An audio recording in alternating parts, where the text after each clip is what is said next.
Thank you, Mr. Speaker. This morning I had meetings with ministerial colleagues and others. In addition to my duties in this House, I shall have further such meetings later today. The government must take responsibility for its role in the mess now left by Carillion. Thousands of staff face unemployment. SME suppliers face going bust, but I'm concerned for the 1,400 Carillion apprentices, some of whom I've met locally. It's not good enough to pass the buck to CITB. So will the Prime Minister guarantee today that every one of those apprentices will be able to complete their training and will be paid? Well, can I say to the Honourable Lady that I recognise that, of course, this has been a difficult time for a number of people and concerned about their jobs, about public services and about their pensions. I want, first of all, if I may, Mr. Speaker, to provide reassurance to all employees who are working on public services for Carillion that they should continue to turn up to work, confident in the knowledge that they'll be paid for the work that they're providing. But, of course, the government is not running Carillion. The government is actually a customer of Carillion, and our focus has been on ensuring that we are providing the public services, that they are continuing to be provided uninterrupted, to reassure workers on those public services that they'll get paid, to reassure the pensioners and ensure the support's there for them. And yes, I'm coming on to the apprentices. But it is important that government is undertaking its role to ensure that the services it provides are continuing to be provided. And I can assure the Honourable Lady that we are aware of the issues around apprentices, and that's why the Minister with responsibility for that will be looking very carefully at what action can be taken. Simon Hoare. Thank you, Mr. Speaker. What better way to start the year of engineering than to see manufacturing output at its highest level in a decade and productivity on the up? Can I invite my right honourable friend to commit and confirm her government to secure and support UK manufacturing and the important export it delivers? Well, I'm very happy to give my honourable friend that commitment from the government. And he's absolutely right. It's very, very pleasing to see the figures that the ONS produced last week, which show that production has now grown for 8 months, the longest streak since 1994. Manufacturing output is at its highest since February 2008. And earlier this month, we saw that productivity growth has had its best quarter since 2011. That shows that our economy remains strong, that we're continuing to deliver secure, better-paid jobs, and we will continue to do that and supporting our manufacturing sector. Jeremy Corbyn. Thank you, Mr. Speaker. In the last 6 months, the government has awarded more than £2 billion worth of contracts to Carillion. It did so even after the share price was in free fall and the company had issued profit warnings. Why did the government do that?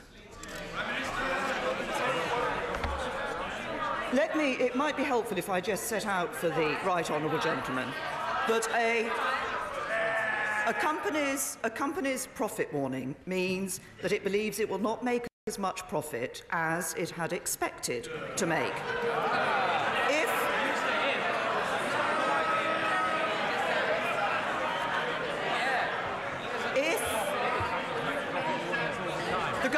The government did. If it was the case that the government pulled out of contracts, or indeed private sector companies pulled out of contracts whenever a profit warning was issued, that would be the best way to ensure that companies failed and jobs were lost. It would also, for the government, raise real issues about providing continuing uninterrupted public services. Yes, we did, but we did recognise that it was a severe profit warning, and that's why we took action in relation to the contracts that we issued, and we ensured that all but one of those contracts was a joint venture. What does that mean? It means that there is another company available to step in and take over the contract. But I say to the right honourable gentleman, this wasn't just an issue of the government issuing contracts. Actually, we see that the Labour-run Welsh Government issued a contract after the profit warning last July, and only last week, in the public sector, a public sector body announced that Carillion was their preferred bidder. Only last week. Was that the government? No, it was Labour-run Leeds City Council. Mr. Speaker, for the record, Leeds have not signed a contract with Carillion. It's the government who've been handing out contracts. It's the government's responsibility to ensure Carillion is properly managed. Between July, Mr. Speaker, between July and the end of last year, the share price of Carillion fell by 90%. 3 profit warnings were issued. Unbelievably, some contracts were awarded by the government even after the 3rd profit warning. Mr. Speaker, it looks like the government was handing Carillion public contracts either to keep the company afloat, which clearly hasn't worked, or it was just deeply negligent of the crisis that was coming down the line.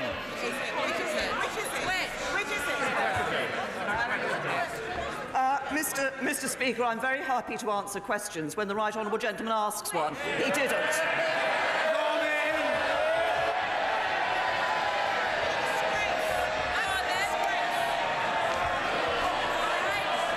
Mr. Speaker, I asked the government if they'd been negligent or not, and they clearly have been very negligent. Tory MPs might shout, Mr. Speaker, but the reality is, as of today, over 20,000 Carillion workers are very worried about their future, and for many of them, the only recourse tonight is to phone a DWP hotline. The frailties were well known. Hedge funds were betting against Carillion since 2015. RBS Bank, state-owned, making provision against Carillion last year. The government is supposed to protect public money through Crown representatives who are supposed to monitor these powerful corporations who get huge public contracts. So why, and this is a question that the Prime Minister needs to answer, and the question is this: why did the position of Crown representative to Carillion remain vacant during the crucial period of August to November, when the profit warnings were being issued, the share price was in free fall, and many people were very worried? I'm afraid I have to say to the right honourable gentleman, of course, a Crown... Can I say to the Shadow Foreign Secretary, I will indeed answer the question, but I know that she herself has praised Carillion in the past for the work that they've done.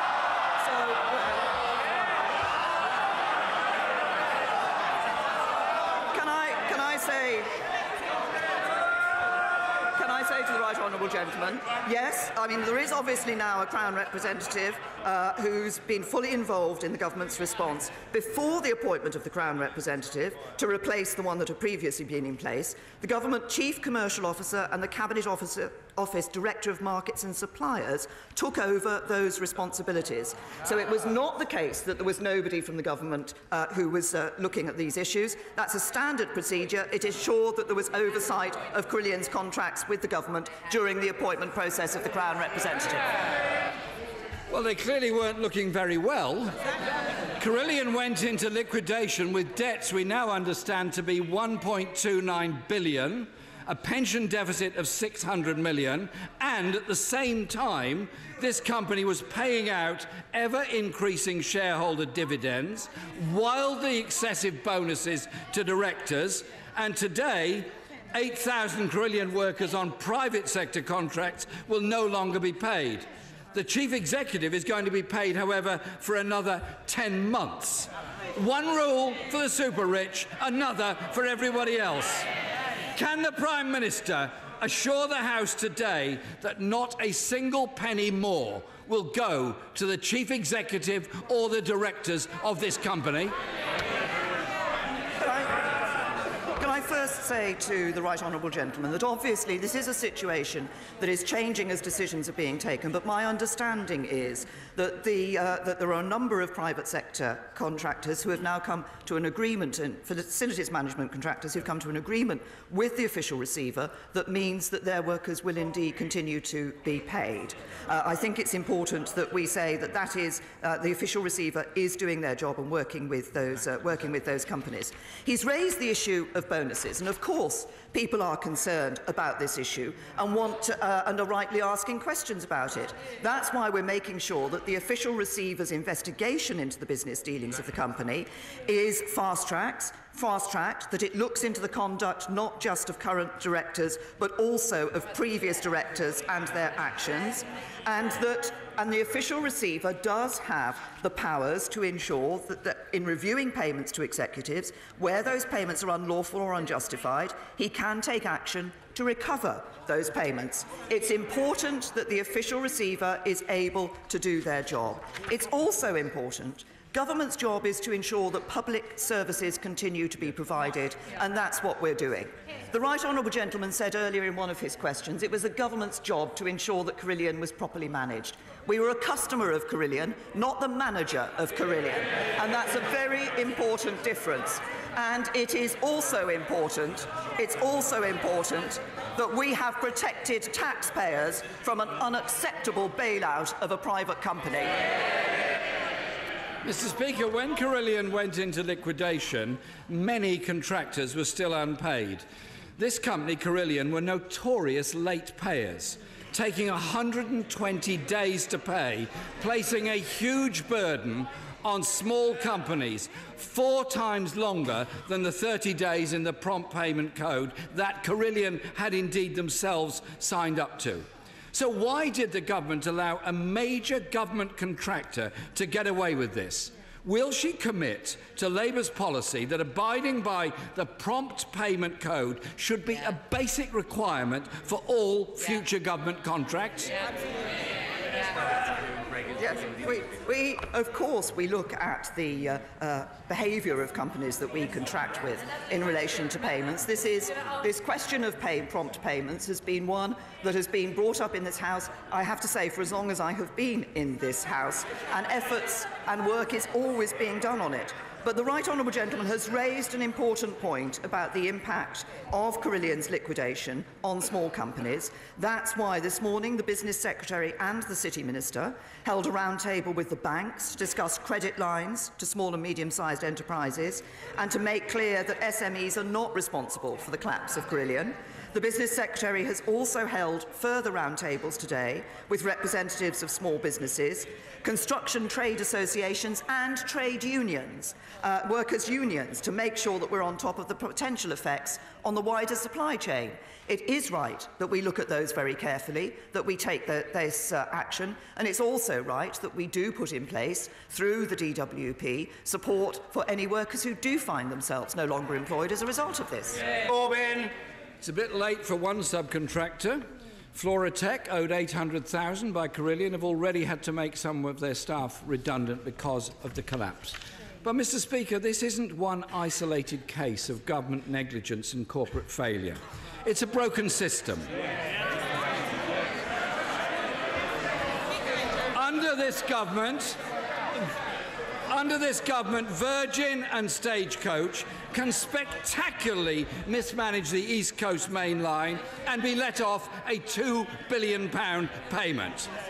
Capita and Atos can continue to wreck the lives through damaging disability assessments of many people with disabilities and win more government-funded contracts. G4S promised to provide security at the Olympics, failed to do so, and the Army had to step in and save the day. These corporations, Mr. Speaker, need to be shown the door. We need our public services provided by public employees with a public service ethos and a strong public oversight. As the ruins of Carillion lie around her, will the Prime Minister act to end this costly racket of the relationship between government and some of these companies?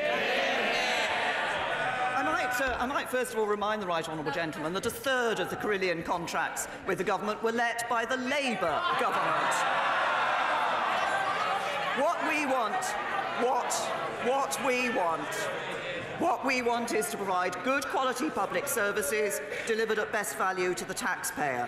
We're making sure in this case that public services continue to be provided, that the workers in those public services are supported and taxpayers are protected.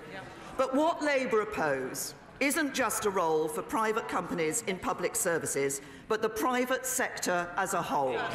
The vast majority of people in this country in employment are employed by the private sector.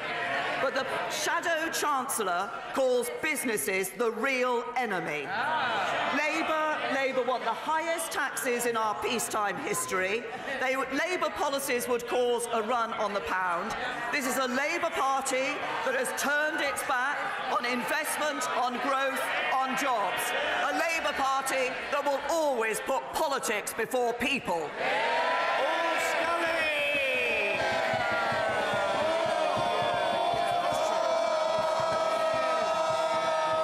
Mr. Speaker. Absolutely. Mr. Speaker, can I thank the Prime Minister for visiting Cheam on Saturday, where she heard from local residents about the poor services provided by the complacent Lib Dem Council. People should not have to settle for second best. So will she agree with me that we need to unlock Sutton and indeed London's potential on May the 3rd by giving residents across London the opportunity to get great services and value for money by voting Conservative?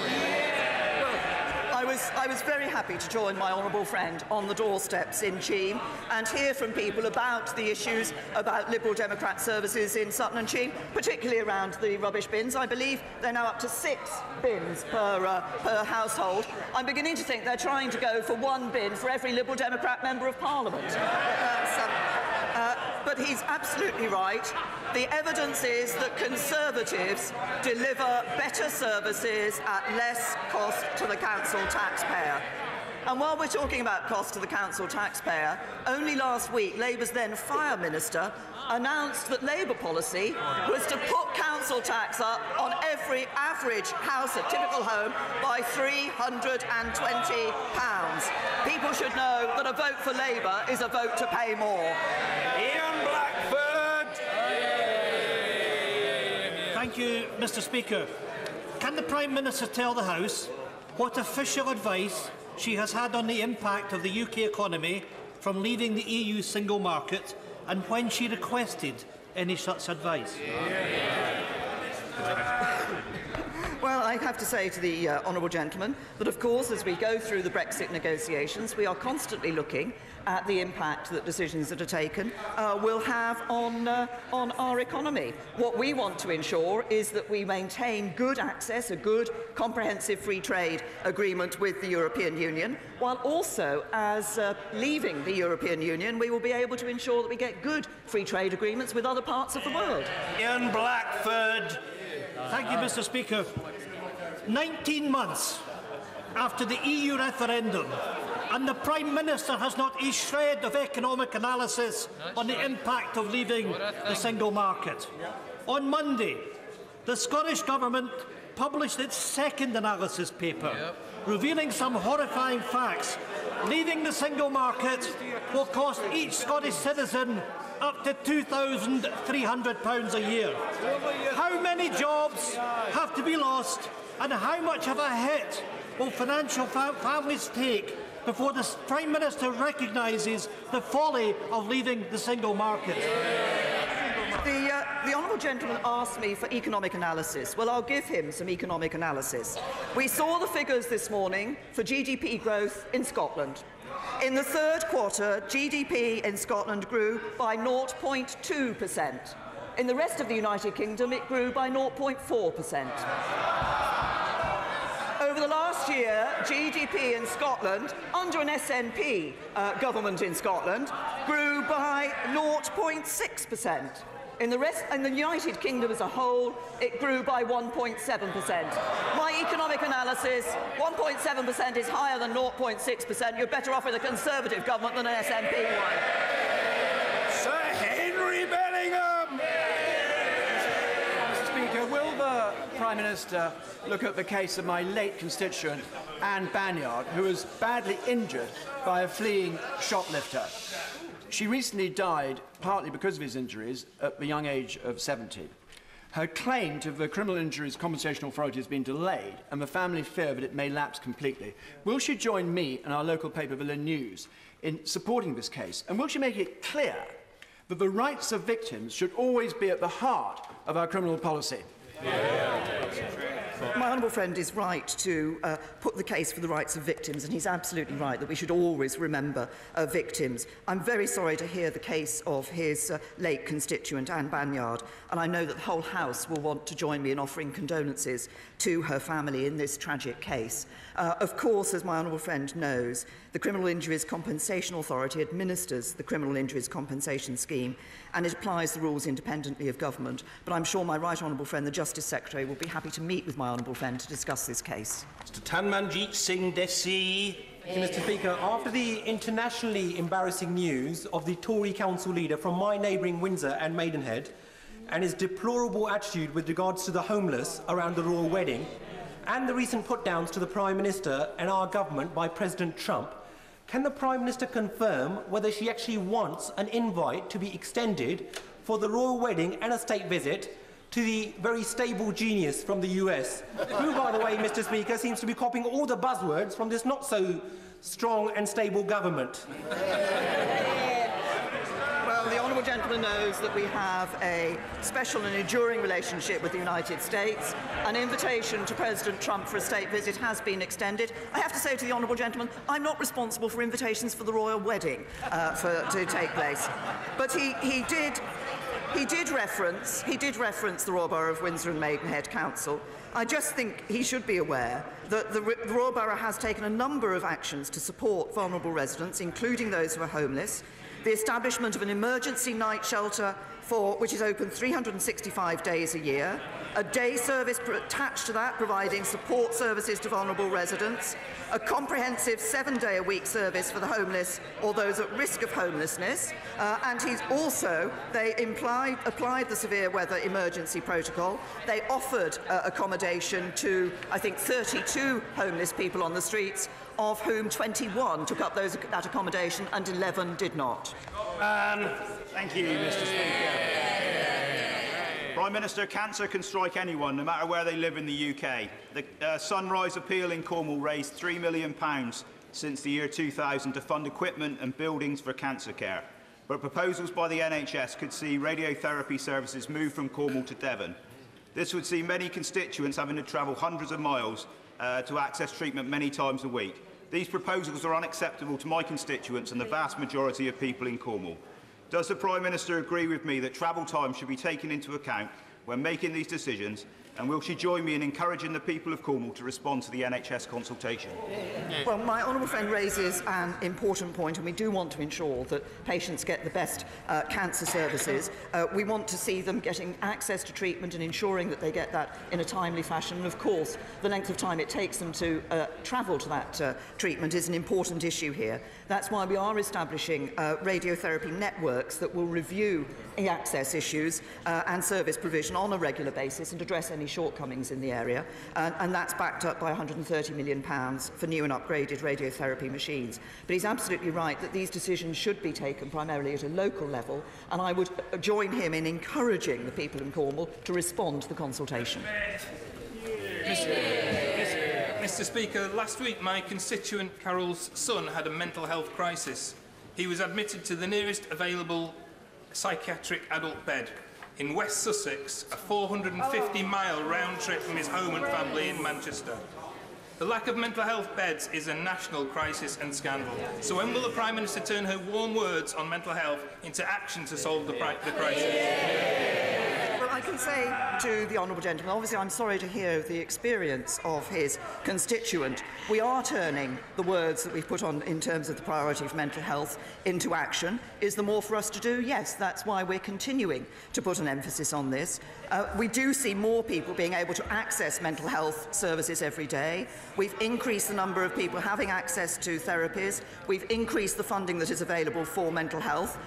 there is more for us to do, but we're putting more money in and we're taking more action on mental health than any previous government. Sir Desmond Swain.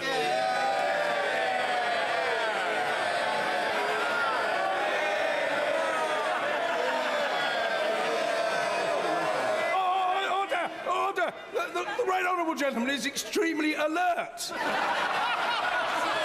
And I want order, and I'm alert to what he's going to say. Sir Desmond. A question keeps me awake at night. How will companies be encouraged to follow her lead in the way that Iceland has done? No, I'm very pleased to say that we've seen Iceland this week making a commitment to be plastic-free. We've seen other companies actually making commitments to ensure that any plastics they use are recyclable in a number of years. And I'm very happy to join my honourable friend in saying we will be encouraging companies to follow Iceland's lead.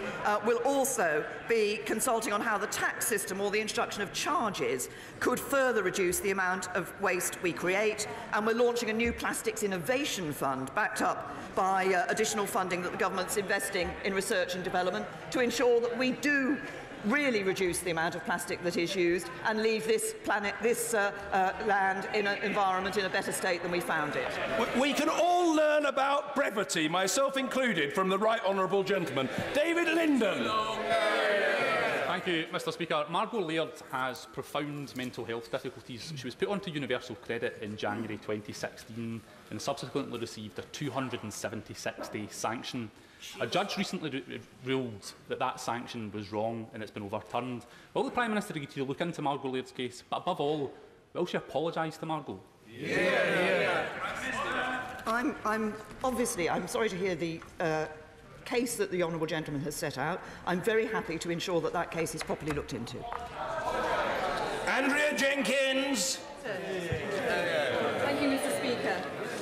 Following Transport for the North's announcement on Northern Powerhouse Rail, will the Prime Minister confirm her government's commitment to investing in northern transport infrastructure and ensuring that the Northern Powerhouse materialises?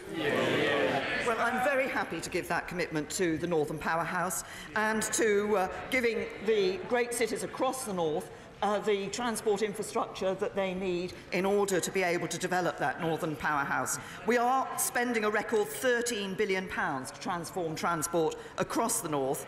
We've made Transport for the North the first ever statutory sub-national transport body and backed that up by £260 million of government funding. They've published their draft strategic plan for consultation, and I would hope that all members with an interest in this issue would engage in that consultation and make sure their views and their constituents' views are heard.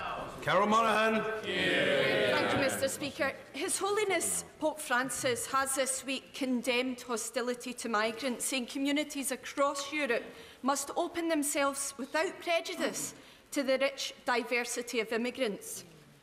As a committed Christian, would the Prime Minister agree with Pope Francis that hostility to migrants is a sin?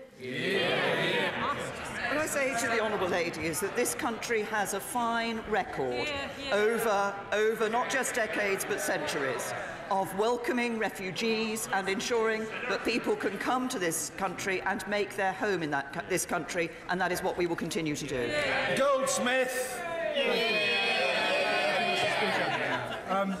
John Warboys is likely to be one of the worst sex attackers our country has ever known. When he was in court, he denied his guilt. He was continuing to deny his guilt up until 2 years ago. He dismissed his crimes as banter, and only last year he was deemed too dangerous to be put into open release conditions. The short sentence he has served is an insult to his victims and shows a contempt for justice. Does the Prime Minister agree with me that the decision must now be judicially reviewed and that the police should immediately reassess those cases which were not tried in court? Yes. Well, I thank my honourable friend for raising this, and this is a case that has rightly raised deep concern among the public, but also across all members across this House. As my honourable friend will know, the Parole Board is rightly independent of government, and even in sensitive cases such as this, we must ensure that that independence is maintained and we don't prejudice decisions. But they have although they've decided to approve his release with stringent licence conditions, my right honourable friend, the Justice Secretary, has made clear that he is taking legal advice on the possibility of a judicial review of this decision. And it is also the case that the Justice Secretary has said he will be conducting a review to look at options for change in this issue of transparency of decisions by the Parole Board, because public protection is our top priority, and I think often people are concerned when they see decisions of the Parole Board being taken and they're not aware of the reasons behind that. There may be limits to what can be done, but I think it's right that we look into this case and question this issue of transparency. Dr. Lisa Cameron. Many thanks, Mr. Speaker. My constituent informed me that she had been repeatedly raped and beaten by her ex-partner, requiring an injunction. Much to her horror, her bank would not close their joint account unless she attended with the perpetrator. Jesus. When banks are left to their discretion, women's lives are being put at risk. Will the Prime Minister ensure policy to protect survivors is included in the pending domestic violence bill? Yes, well, the Honourable Lady clearly raises a very distressing case, and we want to ensure that we do give proper support to all those who have been subject to domestic violence or to abuse of the kind that the Honourable Lady has referred to. The Home Secretary will be issuing a consultation shortly on the proposed domestic violence legislation. This will be an opportunity for issues such as this to be raised.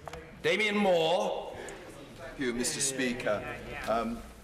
A brutal attack occurred in my constituency over the weekend where Cassie Hayes, a young woman, tragically died. Would the Prime Minister extend her sympathies to the family of Cassie, as well as paying tribute to the hard work of the emergency services who attended the scene? Can I say to my honourable friend, obviously he told me about this very distressing case last night, and this is a horrific case, and I do extend my sympathies, and I'm sure the whole House extend their sympathies and condolences to Cassie's family and friends at this tragic death that has occurred. I also congratulate the emergency services on the action that they have taken, but also I think from the description my honourable friend gave to me last night, I think we should also have some thought and care for all those who will sadly witnesses to this particular incident through no fault of their own other than happening to be in a particular premises at a particular time. Mr. David Simpson. Thank you, Mr. Speaker. The Prime Minister will be aware that Northern Ireland has not had a government now for over a year. Decisions need to be taken to protect our health service, education and local communities. Does the Prime Minister agree that in the absence of a government being formed, it is imperative that her government takes the decision to appoint direct rule ministers as soon as possible so that a budget can be put forward to deal with this urgent problem? We are committed to re-establishing a fully functioning, inclusive, devolved administration that works for everyone in Northern Ireland. I don't underestimate the challenges that remain involved here, but we still believe that a way forward can be found and an agreement can be reached. And I would say it's imperative, therefore, that the parties re-engage in intensive discussions aimed at resolving the outstanding issues so that the Assembly can meet and an executive can be formed. We do recognise, however, that we have a responsibility to ensure political stability and good governance in Northern Ireland. Obviously, as I say, our priority is on ensuring that we can work with the parties to re-establish the devolved government in Northern Ireland. But we recognise the need to ensure that Northern Ireland can continue to operate and that public services can continue to be provided. Thomas. For her earlier response to my colleague and member for North Cornwall, the NHS England and this government are investing a further £130 million into radiotherapy treatment for rare and less common cancers. Can she confirm and reassure my constituents that there is no need for existing good radiotherapy services in Sunset Centre to be moved in order to deliver this cancer treatment for rare cancers? Well, as I said in relation to the earlier question from my honourable friend, we do recognise the importance of ensuring that people have access to these treatments that they require, and we do recognise the issues that people sometimes face in relation to travelling to those the centres where these services are available. This is primarily a decision to be taken at local level, and as I did earlier, I would encourage people to take part in the consultation, to respond to the consultation, so that local views can truly be heard and taken into account. Thank you, Mr. Speaker. My constituent, Chris Robinson, has to wait 52 weeks for her pain relief treatment instead of the 18 weeks that a properly funded NHS would deliver. How much longer will it take for the Prime Minister to sort things out? Can I say to the honourable gentleman that we are putting more money, as he knows, into the National Health Service. In the autumn budget, the Chancellor of the Exchequer put a further £2.8 billion into the National Health Service. But if we are looking at the issues of treatment across the National Health Service, we have to be very clear that while Labour's answer is always just more money, this is about ensuring that all hospitals across the NHS are operating and acting in accordance with best practice. We have world-class hospitals in our NHS. We want to ensure they are all world-class. Speaker, I understand that London has been mentioned as a potential host to the Bayeux Tapestry. Given that visitors to London who wish to see two sides chucking things at each other are already very well catered for by the gallery in this chamber, could I ask the Prime Minister to put in a very good word for Battle Abbey in East Sussex, where viewers can not only see the tapestry but look through the window and see the rolling East Sussex countryside, where sadly the Normans gave the Saxons 6 of the best. Can I say to my honourable friend, I think it is very significant that the Bayeux Tapestry is going to be coming to the United Kingdom and that people are going to be able to see this. I hear the bid that he has put in. I have to say to him that from a sedentary position on the front bench, my right honourable friend, the Home Secretary and member for Hastings, also put in a bid for this particular issue. I'm sure we'll be looking very carefully to ensure that the maximum number of people can take benefit of seeing this tapestry. Alex Norris. Thank you, Mr. Speaker. The Prime Minister pledged to consign slavery to the history books. However, the National Audit Office says the Home Office hasn't set out how a reduction will be measured. The Home Office doesn't set clear anti-slavery activity. The Home Office doesn't know what activity is going on across government. And the Home Office doesn't monitor business compliance with the Modern Slavery Act. Is the Prime Minister satisfied with that analysis of her flagship policy, and what action will the government be taking? Look, it is this government, and I as Home Secretary, that introduced the Modern Slavery Act. It is this government that has improved the response to victims, the response from police in catching perpetrators. We see more cases now being brought to prosecution than we have done before. We see more victims willing and able to come forward and having the confidence to come forward. Have we dealt with the problem? Of course there are still problems out there. But we want to ensure, as my right honourable friend, the International Development Secretary said earlier in international development questions, not just that we take action here in the United Kingdom, that we work with countries where the women are being trafficked into this country, and we also work with other countries to eliminate modern slavery across the world, and that's exactly what we're doing. Tory Apprentice. Members across this House have sung for Syrians. Last week in Idlib, a clinic and a kindergarten that we support were bombed by Syrian government destroyers. Will the Prime Minister join me in paying tribute to the bravery of the staff of the Hands Up Foundation who continue to work there, and also in reassuring ordinary Syrians that in the 7th year of this terrible war, that we haven't forgotten them? Well, can I say to my honourable friend, she has been a great champion for charities working in Syria, and particularly for the Singing for Syrians. And I am very happy to join her in praising the bravery of all those working for the Hands Up Foundation, but also others working for other charities in the region doing valuable and important work. We continue to make every effort to achieve our goals in Syria. That is, of course, defeating the scourge of Daesh, but it's also ensuring that we achieve a political settlement that ends the suffering and that provides stability for all Syrians and the wider region. And we continue to provide significant humanitarian assistance, £2.46 billion to date. Hussein. Thank you, Mr. Speaker. Can the Prime Minister tell me why the failed Wakefield Academy Trust was allowed to take over schools in Bradford, even though there were concerns as far back as 2015 around the trust? And can she give me assurances here today that the hundreds of thousands of pounds taken from schools in my constituency, one of the poorest in the country, will be returned immediately. We, of course, have a priority to make sure that children across the country receive a great education, whether they're in the north or the south, and of course 7 of our 12 opportunity areas in providing that support are in the north and the Midlands. That's the front line of our approach to tackling inequality in education outcomes. We are taking forward, he's concerned about northern schools, we are taking forward recommendations from the Northern Powerhouse Schools Strategy. And as regards funding, we're putting record levels of funding into our schools and have announced increased funding for our schools over the next 2 years. I and local charities will be holding a meeting to discuss how we can fight the problem of loneliness in our community. At the national level, what is the Prime Minister doing to implement the important recommendations of the Joe Cox Commission on Loneliness? Well, my honourable friend has raised a very important issue, and he's absolutely right that for too many people, loneliness is the sad reality of their modern life, and we know loneliness has an impact not only on people's mental health but also on their physical health as well.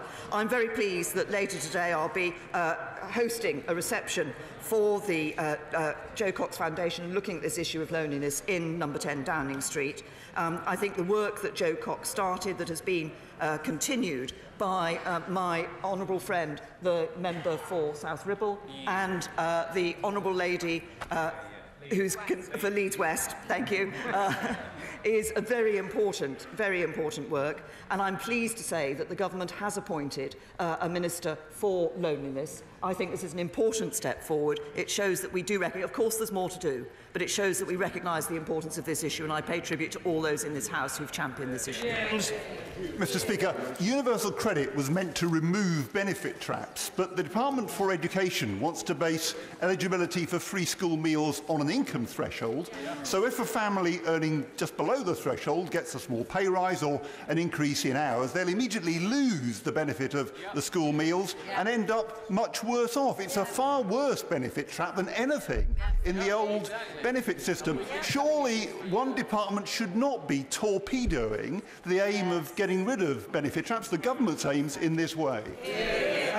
The right honourable gentleman knows that we believe that universal credit is a better system. It's a simpler system than the benefits it replaced, and also it encourages people to get into workplace and ensures that the more they earn, the more they keep. But our proposals mean that once universal credit is fully rolled out, actually we will see 50,000 more children eligible for free school meals than under the old system. Costa. Thank you, Mr. Speaker. Can I welcome the great speech that the Prime Minister gave last Thursday on the environment? It is right that the Prime Minister, and indeed this party, supports companies that promote sustainable growth. But does the Prime Minister also agree with me that any commercial development must take now into account the needs of the environment? Well, can I say to my honourable friend, I thank him for the comments he made about the speech, but what it was about was the 25-year environment plan that the government has published. I think this is very important steps that we have taken to ensure that we do leave our environment in a better state than when we came into it. I also agree with him that actually all too often people see economic growth or protection of the environment as opposites. They are not. And it is absolutely possible for us to ensure we are protecting our environment while producing that economic growth, not least because of the innovative technologies that we can be developing to ensure that we are protecting our environment. Liz Savile-Roberts. Diolch yn fawr lefarydd. The people of Wales have been taking back control since 1999, but the EU withdrawal bill will put our powers back under lock and key in Westminster. My colleague Steffan Lewis AM is today proposing a Welsh continuity bill to ensure our powers are at liberty. When this Plaid Cymru bill wins a majority in our Assembly, will the Prime Minister support it and respect Wales's sovereignty? I say to the honourable lady that her portrayal of what is happening in the EU withdrawal bill is simply wrong.